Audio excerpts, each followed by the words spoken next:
எகிப்திலே தானியம் உண்டென்று யாக்கோபு அறிந்து தன் குமாரரை நோக்கி, நீங்கள் ஒருவர் முகத்தை ஒருவர் பார்த்து கொண்டிருக்கிறது என்ன? எகிப்திலே தானியம் உண்டென்று கேள்விப்படுகிறேன்.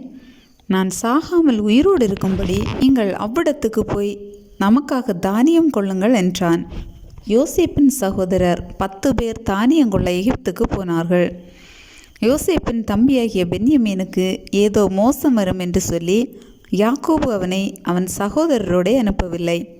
கானான் தேசத்திலே பஞ்சம் உண்டாயிருந்தபடியால் தானியம் கொள்ளப் போகிறவர்களுடனே கூட இஸ்ரவேலின் குமாரரும் போனார்கள். யோசேப்பு அத்தேசத்துக்கு அதிபதியாயிருந்து தேசத்தின் ஜனங்கள் யாவருக்கும் விற்றான். யோசேப்பின் சகோதரர் வந்து முகங்குப்புற தரையிலே விழுந்து அவனை வணங்கினார்கள். யோசேப்பு அவர்களை பார்த்து தன் சகோதரர் என்று அறிந்து கொண்டான். அறிந்தும் அறியாதவன் போல கடினமாய் அவர்களோடே பேசி, நீங்கள் எங்கே இருந்து வந்தீர்கள் என்று கேட்டான். அதற்கு அவர்கள், கானான் தேசத்திலிருந்து தானியம் கொள்ள வந்தோம் என்றார்கள்.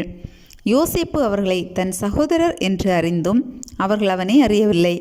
யோசேப்பு அவர்களை குறித்து தான் கண்ட சொப்பனங்களை நினைத்து அவர்களை நோக்கி, நீங்கள் வேவுகாரர், தேசம் எங்கே திறந்து கிடக்கிறது என்று பார்க்க வந்தீர்கள் என்றான்.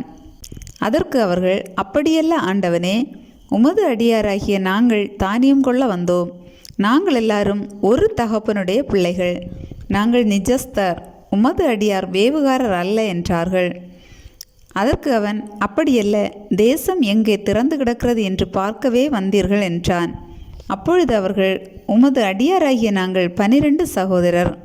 கானான் தேசத்தில் இருக்கிற ஒரு தகப்பன் புத்திரர். இளையவன் இப்பொழுது எங்கள் தகப்பனிடத்தில் இருக்கிறான், ஒருவன் காணாமற் போனான் என்றார்கள். யோசேப்பு அவர்களை நோக்கி, உங்களை வேவுகாரர் என்று நான் சொன்னது சரி.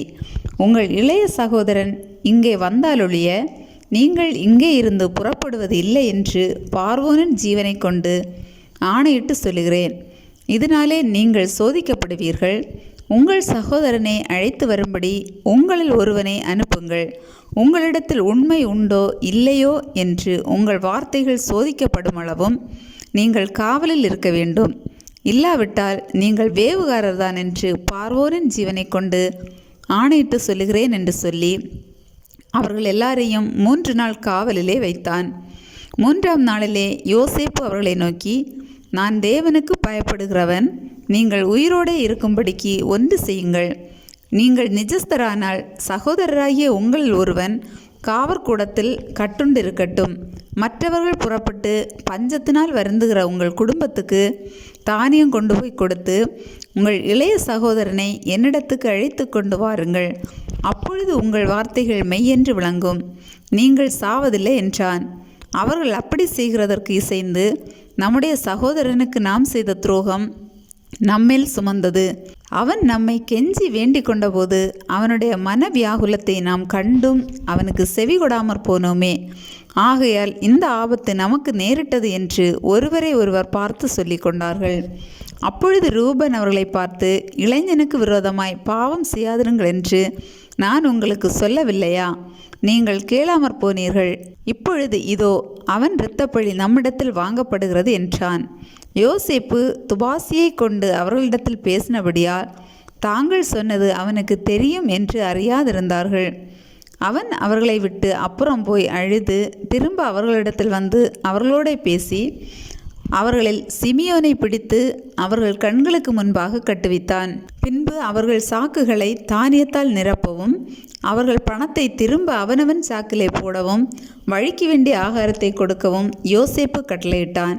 அப்படியே அவர்களுக்கு செய்யப்பட்டது. அவர்கள் அந்த தானியத்தை தங்கள் கழுதைகள் மேல் ஏற்றி கொண்டு அவ்விடமிட்டு புறப்பட்டு போனார்கள்.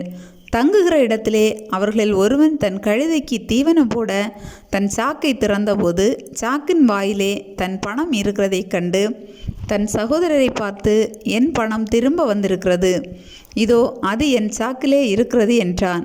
அப்பொழுது அவர்களுடைய இருதயம் சோர்ந்து போய் அவர்கள் பயந்து ஒருவரை ஒருவர் பார்த்து, தேவன் நமக்கு இப்படி செய்தது என்ன என்றார்கள்.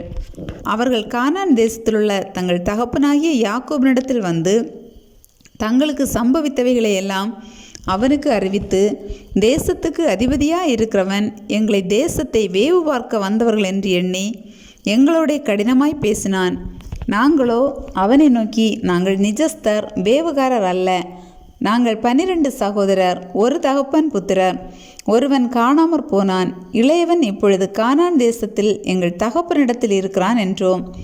அப்பொழுது தேசத்தின் அதிபதியானவன், நீங்கள் நிஜஸ்தர் என்பதை நான் அறியும்படி உங்கள் சகோதரர்கள் ஒருவனை நீங்கள் என்னிடத்தில் விட்டு பஞ்சத்தினால் வருந்துகிற உங்கள் குடும்பத்துக்கு தானியம் வாங்கி கொண்டு போய் கொடுத்து உங்கள் இளைய சகோதரனை என்னிடத்தில் அழைத்து கொண்டு வாருங்கள். அதனாலே நீங்கள் வேவுகாரர் அல்ல, நிஜஸ்தர் என்பதை நான் அறிந்து கொண்டு உங்கள் சகோதரனை விடுதலை செய்வேன். நீங்கள் இந்த தேசத்திலே வியாபாரமும் பண்ணலாம் என்றான் என்று சொன்னார்கள். அவர்கள் தங்கள் சாக்குகளில் உள்ள தானியத்தை கொட்டுகையில், இதோ அவனவன் சாக்கிலே அவனவன் பணமுடிப்பு இருந்தது. அந்த பணமுடிப்புகளை அவர்களும் அவர்கள் தகப்பனும் கண்டு பயந்தார்கள். அவர்கள் தகப்பனாகிய யாக்கோபு அவர்களை நோக்கி, என்னை பிள்ளையற்றவனாக்குகிறீர்கள். யோசேப்பும் இல்லை, சிமியோனும் இல்லை, பென்யமீனையும் கொண்டு போக பார்க்கிறீர்கள்.